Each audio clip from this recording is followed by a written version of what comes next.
하이브와 어도어의 경영권 분쟁에 하이브의 주가도 출렁이고 있습니다. 엔터주에 투자했던 주주들의 불안감은 커지고 있는데요. 그 밖에 국내 증시 상황 짚어보겠습니다. 염승환 이베스트 투자증권 이사와 함께합니다. 어서 오세요. 네, 안녕하세요. 네, 먼저 하이브와 또 어도어 민희진 대표의 갈등에 대해서 짚어볼 텐데요. 하이브 지금 내부 경영권 다툼이 이어지면서 주가가 20일, 23일 이틀 연속 폭락했습니다. 시총이 8,500억 원이 증발했다 이런 기사까지 나왔는데 어제는 살짝 반등을 했더라고요. 오늘 흐름은 어떻습니까? 오늘도 조금 오르고 있습니다. 오늘도 이제 어제랑 좀 비슷하게 살짝 좀 오르는 모습인데 일단 이제 말씀해 주신 대로 시가총액이 한 8천억 이상 이제 증발하면서 지금 9% 가까이 빠진 후에 지금 어제와 오늘은 조금 이제 진정되는 그런 모습인데 지금 상황이 아직은 결정된 게 없지만 주주분들 입장에서도 지금 또 어떤 식으로 펼쳐질지 지금 주주분들도 지금 파악하기 굉장히 어렵거든요. 그렇죠. 그래서 차후에 나오는 그런 상황들을 보고서 한번 대응을 하겠다. 그리고 주가 이 정도 빠졌으면 좀 악재는 좀 선반영된 거 아닌가라는 좀 그런 좀 분위기도 있다 보니까 일단 시장에서는 더 이상 좀 하락이 나오기보다는 결국 지금 민희진 대표와 하이브 간의 이런 이제 갈등이 어느 국면으로 갈지 조금 며칠 더 지켜보자는 그런 좀 심산인 것 같습니다. 주식시장 보면은 불안정한 거 그리고 정해지지 않은 상황 굉장히 싫어하잖아요. 네. 그래서 계속 하락하는 움직임들을 보통은 보여왔는데 아직도 하이브와 또 민희진 대표의 갈등이 수습될 요인들이 전혀 보이지 않는데 그럼에도 불구하고 어느 정도는 수습 국면에 들어간 겁니까?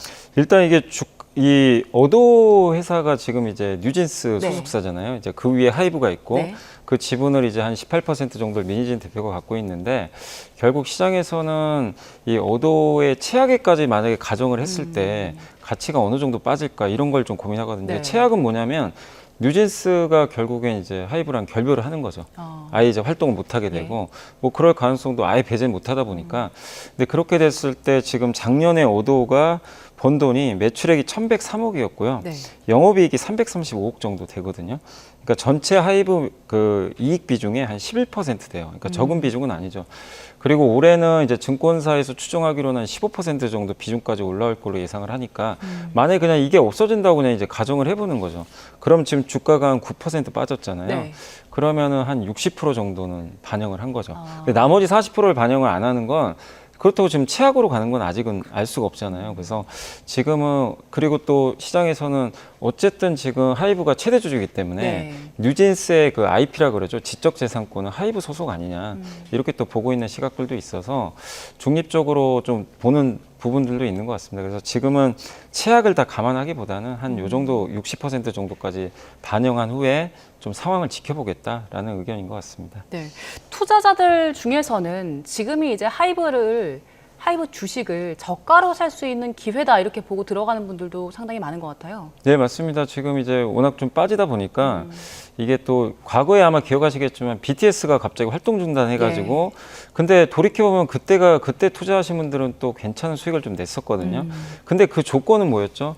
BTS가 다시 활동을 했잖아요. 맞습니다. 근데 이번은 상황이 다른 게 지금 오늘 또 소송 얘기도 나오더라고요. 이제 고발하겠다 민희진 대표를 그런 얘기까지 갔다는 거 이제 증거를 많이 확보했다는 거고 결국 그렇게 보면은 이게 둘 간의 관계가 그러니까 하이브와 민희진 대표의 관계가 이게 다시 돌아올 수 있을까? 이건 사실 좀 제가 봐도 좀 쉽지가 않을 것 같아요. 법적인 분쟁까지 갔으니까요. 그래서 이런 걸 보면 결국엔 뭐 누가 어떻게 될지 뭐 저도 파악하기 좀 어렵지만 결국엔 지금 상황에서는 이 투자분들이 생각하셔야 될 건 결론이 날 때까지는 시간이 좀 걸릴 수밖에 없다는 거죠. 그리고 주주총회 또 소집을 좀 한다고 하는데 거기서 이제 민희진 대표가 이제 있고 또 거기에 경영진들 있죠. 이사회가 이거 이제 반대를 하게 되면 법원에 아마 가처분 소송을 내겠죠. 그럼 그거 결정되는 데까지 또 2달 정도 걸리거든요. 그러니까 이제 최종적으로 모든 게 이제 결론 날 때까지는 최소 1달에서 2달은 또 시간이 걸리기 때문에 그 상황에서 어떤 결과가 나올지는 지금 모르잖아요. 근데 물론 뉴진스가 그대로 남아 있고 만약에 이제 민희진 대표만 그냥 사임하는 형태로 나가버리면 다시 주가는 조금씩은 회복할 가능성이 있습니다. 정상적으로 또 활동할 수 있는 거니까.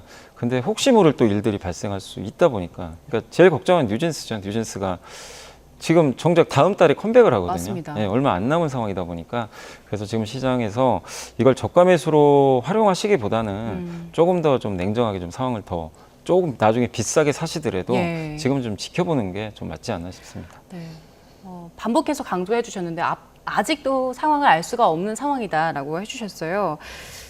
상당 기간 갈등이 이어지면 앞으로 하이브 주가에는 어떤 영향을 미칠까요? 이게 가뜩이나 좀 이제 엔터주들이 안 좋거든요. 예. 작년에 굉장히 좋았어요. 사실 작년 여름까지는 왜 좋았냐면 앨범 판매가 정말 놀라울 정도로 늘었거든요. 그러니까 한 명이 사실 거의 5개의 막 앨범을 산다 할 정도로 앨범 판매가 정말 대단했고 그 주축 중에 하나가 중국이었어요. 중국에서 공동 구매 형태로 우리나라 이제 아티스트들의 앨범을 많이 사줬는데 올해는 그게 좀 많이 빠지고 있어요. 중국 구매가 많이 줄어가지고 그러면서 주가가 일단 좀 많이 빠졌거든요. 심지어 한 절반 정도씩은 빠졌는데 여기에 지금 또 엔터주의 사실 가장 큰 투자 리스크 중에 하나가 인적 리스크입니다. 이게 왜냐하면 이제 아티스트들의 사생활 문제라든가 예. 이런 것들이 한 번씩 나오기도 하잖아요.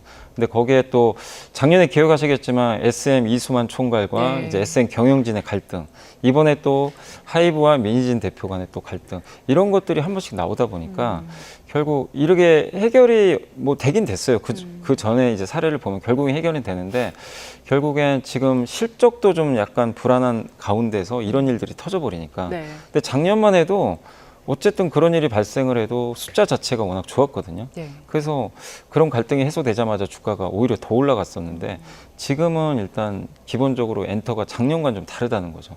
일단 실적도 좀 약간 우려되는 부분도 있고 하다 보니까 그래서 지금은 좀 회복하는 데까지 저는 좀 시간이 오래 걸릴 것 같고, 그리고 하이브가 조금 이제 이번에 민희진 대표의 발언이 좀 너무 셌거든요. 사실 그 다른 이제 그 같은 소속사, 어떻게 보면 같은 그룹이잖아요. 예. 근데 거기에 한 이번에 데뷔한 신인 그룹을 이제 거세게 비난을 한 거죠. 아일릿.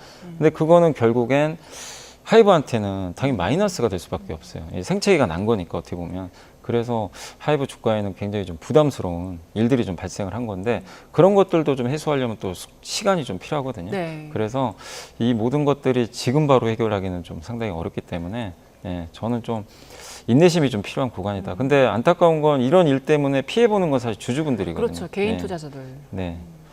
그 엔터 업계 지금 업황 자체가 좀 좋지 않은 상황이라고 하셨는데 이런 그 경영자들, 제작자들 간의 갈등 상황이요. 업계 전반으로 확대할 우려도 있습니까?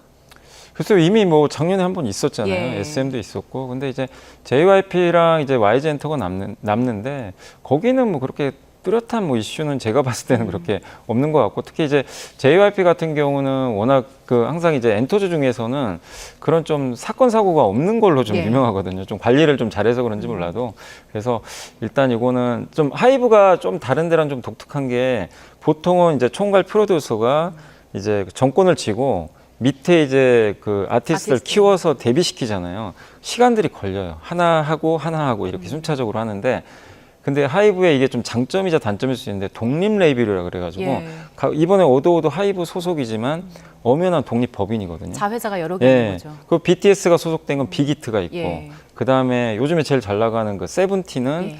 그 플레디스라는 이제 회사가 갖고 있는 거죠. 그러다 보니까 각각 이제 독립된 경영을 하면서 데뷔도 빨리 할 수 있고 색깔도 다양하게 되니까, 그래서 사실 하이브가 다른 회사보다 굉장히 높은 밸류를 받았어요. 하이브 시총이 거의 한 8조 원 되거든요.